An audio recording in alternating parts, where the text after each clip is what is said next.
A pleasure to meet all at last, and welcome back to films I should have talked about years ago's good old new tangent, known as films I'm willing to talk about again. And so, films I'm willing to talk about again has gone pretty well so far. Lots of familiar titles I've talked about, including the Shrek films, Finding Nemo, and The Incredibles. But now let's take a little bit of a break from DreamWorks and Pixar and go in a different direction. How about the Winnie the Pooh franchise?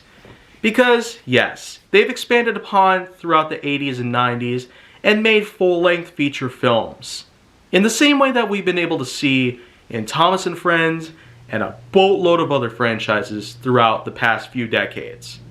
And so, let's go ahead and talk about one of their signature feature-length films known as The Search for Christopher Robin. Of course, the full title is actually known as Pooh's Grand Adventure, The Search for Christopher Robin, but this Winnie the Pooh feature-length film in general has certainly lifted a lot of hearts as a whole.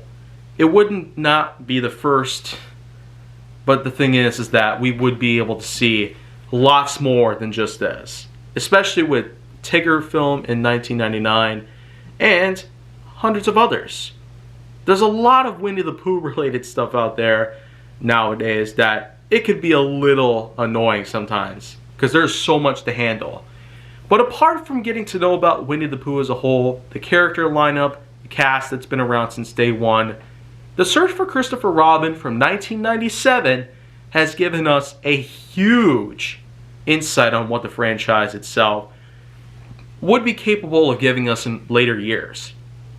But the thing is that this was unlike many others that we've seen throughout the huge development of the franchise, from the books and the like, from way back before the series was even around in the 70s, all the way up to this point.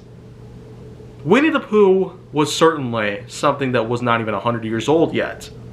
It's still a pretty long time though, considering how far back the franchise itself had gone to. But it's important to note, this was probably one of the best we've ever gotten to see. And of all feature-length films out there in the Winnie the Pooh franchise, this one I consider to be the best. Although the Tigger movie is very close behind, as both of which were ones that I have seen throughout my childhood, especially over the past 20 years. And as such, let's talk a bit about this one first. I will eventually get to the Tigger movie though, don't worry about it. But The Search for Christopher Robin gives us a pretty unique story that is unlike anything we've seen so far. Winnie the Pooh, or Pooh Bear for short, as well as Rabbit, end up receiving a letter from their friend Christopher Robin, whom is in fact trying to tell them about going back to school. But unfortunately, they misread the letter entirely. And they then get the idea that Christopher Robin was instead kidnapped, and as such, Robin can no longer visit with them again. And so, they embark on a quest. A search for Christopher Robin, or The Search for Christopher Robin as the title itself says, in order to see what is happening. And it turns out there's a lot of things that are out there in the real world. Ones that were unlike anything else in the 100 Acre Wood. And it sure is thrilling, to say the least. It's a bit of a thriller, on the same levels as most other kids' movies out there that we've gotten to see throughout the 90s.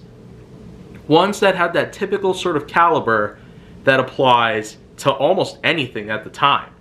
It has dark stories, a creepy vibe to it, and some pretty impressive graphic visuals, as well as sound design. You certainly cannot beat that signature, distinct feel that the mid to late 90s in terms of kids films out there, not just the Winnie the Pooh, The Search for Christopher Robin movie, but also with others from that time period. You also got to know about the fact that Toy Story had a bit of a dark, creepy vibe to it as well, especially given to that it's a pretty adventurous sort of representation of what Disney could give us if it were to merge with Pixar, which eventually they did. They did work together to make that film, but in any case, I really would compare this film to Toy Story because it is in fact in the same caliber. It's just in the typical sort of 2D written animation that has been done for decades. And being that Toy Story was a big success at the time, the first big film that was made of nothing but CGI to ever hit the box office worldwide. Winnie the Pooh's The Search for Christopher Robin is not quite as significant, but it still does hold a special place in most of our hearts, being that most of us kids from the mid to late 90s and early 2000s had at least had some time to get to know about these films, because since they were introduced to us at some point in our lives, we've gotten to get to know about them pretty well. And I will have to say that this does a pretty dang good job.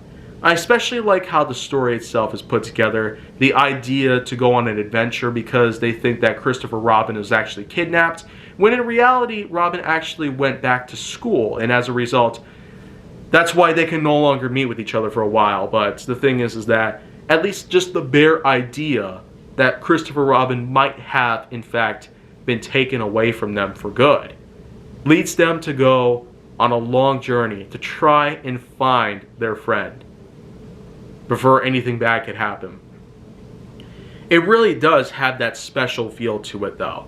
But the sort of dark aspect that we get to see here, as opposed to what we've seen throughout the rest of the franchise, it's very apparent that almost every kind of franchise out there that we've seen throughout this generation has had some point where it feels dark as opposed to the rest.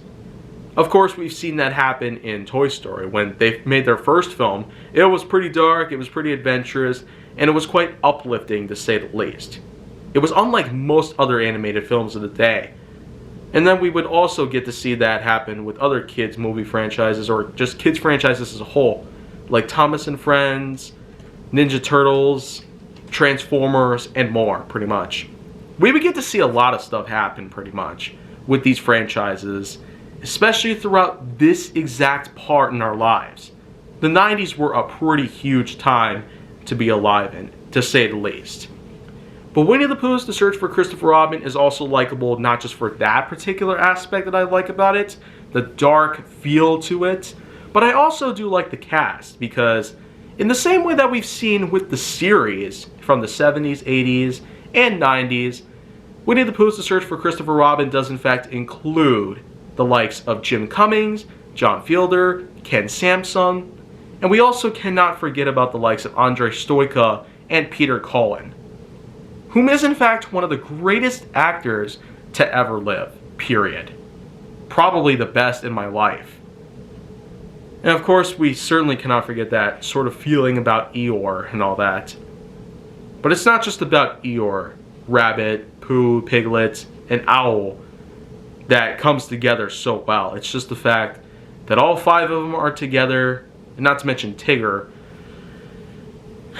But the point is that, as opposed to what we've seen throughout the rest of the franchise so far, The Search for Christopher Robin has a whole different feel as opposed to what we've seen to many others. And as I've mentioned before a couple times, it really is just incredible, like towards the end, in a way. Especially when they get to an old rickety bridge that is very, very, very high in the air, above a large canyon. Eventually it gets down to the point where, unfortunately, they do not make it. As scary as that might sound to you, I mean, it was probably one of the best moments of the movie entirely. One of the best that I might have ever put my eyes on. And I still remember it in the back of my head very well. Like, I don't need to go and watch the movie again just to know what I'm talking about here. Because, especially at the moment where everybody's hanging on to Eeyore's tail, and Eeyore is trying to hold on to a stick with the mouth, I mean, it's pretty dang funny, but it gets even better. Because eventually, Eeyore ends up letting go by saying, "I said ouch."